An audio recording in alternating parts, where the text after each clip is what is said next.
in December and May, there are so many little festivities that take place. All this culminates and lead up to Trishur Puram, in which there are at least 100 elephants participating. I was appalled to see a blind elephant, this majestic, magnificent animal that has so much power, was completely broken in spirit. To me, that was very hurtful. Then the other brutality that I saw was an elephant had injuries in his ankle, and on those injuries, there were shackles. And when I asked the handler how come he had such deep injuries, he tried to justify by saying that they had to chain him tightly because they didn't want him to get out of control. The reality is this elephant was in his peak mating season, and that's the time when they generally tend to get dominant and the handlers are then unable to control them. The chains cut deeper and deeper into the ankles, and they end up with self-inflicted wounds that can be totally avoided.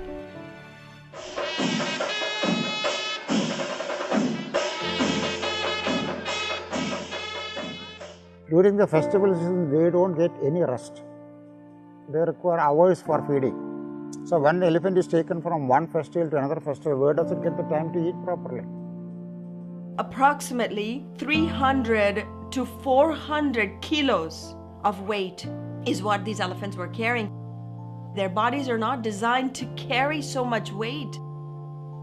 Massive crowd, the sounds of the drums and the whining sounds of the horn, and the scorching sun. All four legs are shackled, and then a massive chain is thrown on the body. It's torturous for these animals. They don't deserve to be treated like this. In the wild, elephants move for about 12 to 16 hours trying to get food. In captivity, what happens is you're giving it concentrated food at one location where it doesn't have to move much. The most common behavior we see with animals where they have nothing to do but stand around is stereotypic behavior. We see this weaving action of the body, swaying itself, moving its trunk in a very fixed fashion. So these are basically aberrant behavior showing signs of stress. And in some cases, yes, being tied down for a long time, the stress itself could act as a trigger for violence. So it's important for people to understand that behind all the glitz and glamour, these animals go through enormous pain and suffering. Elephants are considered to be the embodiment of Lord Ganesh. And on the other hand, it's the embodiment of Ganesh that is being tortured. You worship Ganapati. At the same time, you use a lot of abuse. It's a god in chain.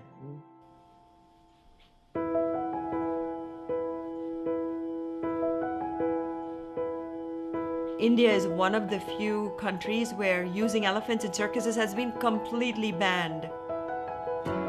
In Malabar and places like that, they don't use elephants at all, period. You can still respect your traditions and culture without using these elephants. And most recently, elephants have been elevated to the status of heritage animals in India. One of the main reasons that I am creating this film is to empower the public. It's just one step. We educate the people. That's where we begin, because human beings are compassionate. Once we expose the pain and suffering that these animals have to endure, I think we can really create some massive changes. I would be immensely grateful if you're able to support me, not just by contributing money, but by sharing this initiative on your Facebook page, on your Twitter account, and by spreading the word amongst your family and your friends. This way, we are increasing our sphere of influence and engaging more and more people that really care about these intelligent, amazing animals.